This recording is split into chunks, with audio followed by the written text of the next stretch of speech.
Goeiemôre. Toe ek vanoggend hierdie gebreekte skulpie op die strand sien met al sy pragtige kleure en randjies. En hierdie skulpie laat my sommer dink aan ons lewens. Partykeer word ons maar gebreek en dinge gebeur in ons lewens en dit is nie altyd lekker goed wat gebeur nie. Partykeer breek goed ons hart en partykeer is daar mense wat goed teen ons doen en ons doen ook maar goed weer teenoor ander mense, nee. Ons breek weer ander mense se harte baie keer en maak ander mense seer, maar miskien het jy dalk 'n bietjie seer oor die lewe, dalk het dinge gebeur en jy sukkel om te vergewe en jy sukkel om dit agter jou te sit.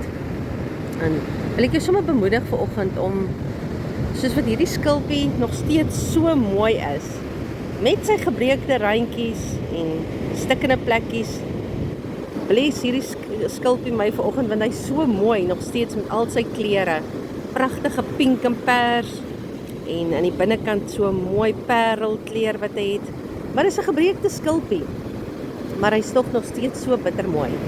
So ek wil jou vandag sommer net bemoedig met hierdie skulpie en sê, jy weet, kom by die mooi van die lewe uit.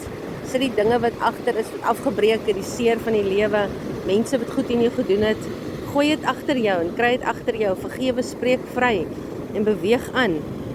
En kom by die mooi in die lewe uit en wees nog steeds mooi.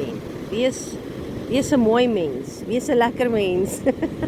En al is daar stukke wat afgebreek het al en goed wat al gebeur het in die lewe, dis okay. Ons almal gaan maar deur dit. Ons almal kry seer, ons almal iewers breek ons hart. Iewers moet ons iemand vergewe. Ons almal gaan deur dit.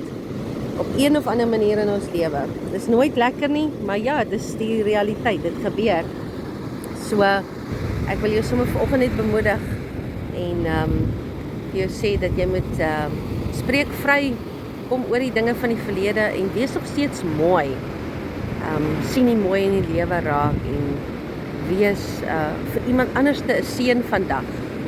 En ek hoop dat jy sommer net 'n wonderlike en 'n geseënde dag sal hê.